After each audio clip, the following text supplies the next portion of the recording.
What's crackalacking? It's your boy Broshmo, just in case you did not know. And we're here today to take a look at my top 10 candidates to win Defensive Rookie of the Year. First, some quick honorable mentions to the Cardinals' Tay Gowan, the Chicago Bears' Thomas Graham, as well as the Saints' Pete Werner.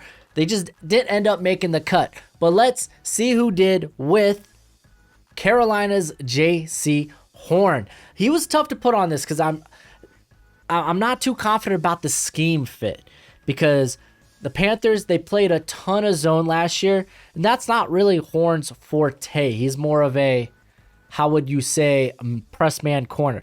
But they could, keep in mind, man, last year, I think Phil Snow, and I have a ton of confidence in Phil Snow. I think he's very good at adapting his scheme to his players' strengths. And I think that's what he was doing last year. That's why they played so much zone. It's a bit more forgiving with rookies. But guys, especially who they drafted last year with Troy Pride Jr., probably they're going to be better man corners. So maybe they're going to go to a more man-heavy scheme. JC Horn, I think he's going to be a starter out the gate. I know they got AJ Boye, who they signed, which kind of leads me to believe they're going to go more zone or more man coverage anyway. And Dante Jackson, I think Horn could win the starting job from one of those two, whoever it may be. So I think he's going to get at least an opportunity. And that's the thing with these lists. You look at who can win Rookie of the Year, and you're looking for the guys who might have the most opportunity. I think Horn, he kind of fits the criteria there. And then next on the list at number 9 is TREVON MOEHRIG, Las Vegas's own. Well, it's not from Las Vegas, but he is now. I think instantly he's the best player in the secondary there. Like, I love MOEHRIG, whether they want to play him closer in line or play him deep. I think he's going to get a lot of opportunity. He made a ton of plays there for TCU in coverage. He's constantly at the catch point.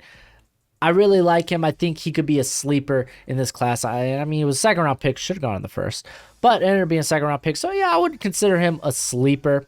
And then at number 8 is Greg Newsome from Cleveland. There's a chance he might not even get the starting gig with Greedy Williams there. I think he does. Yeah, I just think he will. You could say he could probably play in the slot too, but I mean, they kind of got that on lock with Troy Hill. JOK could even play in the slot. But I like Newsome, man. I think he's going to get a lot of opportunity. This is a very good defense, especially playing across from Denzel Ward. I think Newsome's going to warrant some targets his way, and he could turn those into picks. So that's why I'm going with him here. And then I got Azeez Ojulari, dude. You want to look for who might be a high sack guy. High sack guys, they typically get favored when it comes to a Rookie of the Year award, defensively that is. So I was trying to think through this class because there's a lot of guys that might not get the opportunities right away. I think Ojulari will get the opportunity right away because the Giants, they really have no means of a pass rusher outside of Fadi Odedimbo, but he came in as a free agent. Outside of that, some of y'all may want to make a case for Lorenzo Carter. I'm not going to, but I really think he has a good chance to get some maybe high sack numbers there, because I mean that front there is very competent with Dexter Lawrence, Leonard Williams. He could reap the rewards of playing with an actually a stellar defensive line. So I got him here, and then we have Jamin Davis, man. I think Jamin Davis is going to end up being a starter out the gate. And, I mean, dude's long. He's fast. That's kind of what you want in the middle of your defense. He does have the ability to at least disrupt in pass coverage. So that's why I have him here. On top of that, it's not like linebacker is that good for the Washington football team. They got Holcomb, who's fine. He's showed improvements. But then John Bostic, who's just a journeyman at this point, replacement starter at best. So I think he's gonna get a lot of opportunities from the get-go. And I mean, linebackers, high sack guys typically. you're looking for these stat guys in the when you form this. You're just looking for high stat guys who win this award. Unfortunately, it's not always based on the play. So a guy maybe like TREVON MOEHRIG, who might be shut down, or even NEWSOME might be shut down in coverage, won't really see the benefit just because maybe they don't have high pick numbers. So I got Davis here. I think he could be a high tackle number type of dude. But before we get to the rest, let's go ahead, become a bro, and subscribe. Leave that thumbs up if you enjoy the content, and let me know what you think in the comment section below. Enjoy the nice football discourse that we like to have down there. Go ahead and give it a look. I got rankings coming out for y'all for the 2022 class. Just some early looks on guys that maybe you should keep your eye on before the season even starts. So yeah, those will be out. We are streaming regularly now, so we'll be back again Thursday night for our stream. We're doing our Dynasty and College Football Revamped. But on to 5, I got Asante Samuel Jr., man. I loved this pick for the Chargers. He's a great scheme fit. Whether he ends up playing in the slot or playing on the outside, they might make Chris Harris play on the outside. Either or, man, he's a great scheme fit for Staley's defense.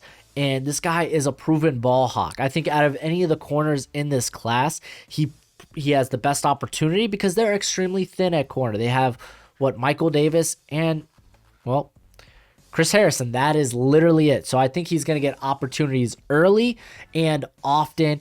And again, I love the ball hawking skill of him. Extremely athletic, like an elite athlete, man. So I'm very happy about this. I really think we haven't seen a corner win this award since, I think, Marshawn Lattimore. I think Samuel has the best chance. And then I have Nick Bolton. I almost put him at number 1, but I don't know if he's going to be necessarily the turnover machine.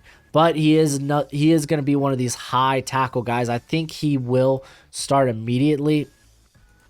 And he does have good coverage instincts. He's not necessarily the best athlete. He's probably an average athlete, but he's got great instincts. I think he might end up starting over Anthony Hitchens, or maybe he starts alongside Anthony Hitchens on early downs, and maybe they pull Hitchens off the field and put in Willie Gay on passing downs, just because Hitchens really struggled in that department last year. But Bolton, man, I think he's going to get a great opportunity. He was a phenomenal pick by the Chiefs. I really liked where they went there with that. So I got him here, F4. And then next, I got KWITY PAYE. I was talking about high sack total guys. He has an opportunity to be a high sack total guy for Indianapolis. He's going to be playing alongside DeForest Buckner. They will get a healthy, Kamoko Toure. They get him back on the opposite side. Outside of that, there's literally no competition at the edge position. You can maybe make a case for Ben Banogu, but no, I don't think so. KWITY PAYE, I think, is going to get the start from the get-go. So if he can get in double-digit sacks, man, he might be in the conversation here. So I got him here. And then I have JOK, the second Cleveland player on this list. He is in a wonderful position where they could play him a variety of different spots on the field. I think he's going to be in positions to rack up those tackles. Probably playing there on the outside. I think he's going to be in a great position to make plays in coverage, which is mainly what you got him there for, man. I think he could be a interception monster, a pass deflection monster. So I got him right here, man. I'm a big fan of his game. He fell because of the heart condition that got flagged at the medical combine that ended up being false, but no one found out about that till actually a couple of days later after he was drafted.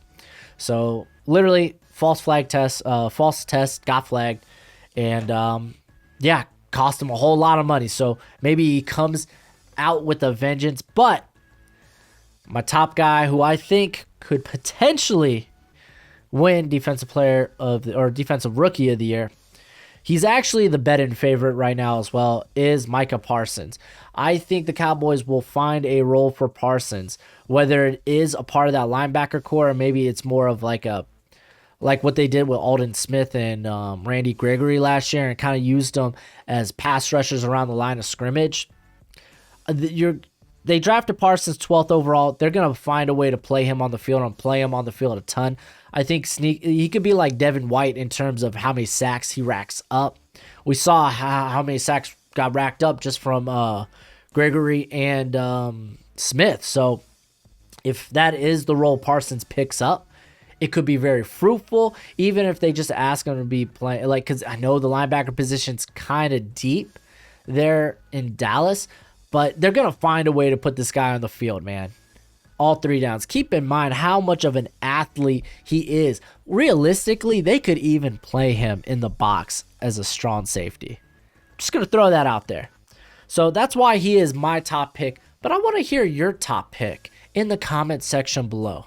And of course, that's it for the video. Go ahead, do that YouTube thing. But as always, until next time, you be easy, my friends. Later.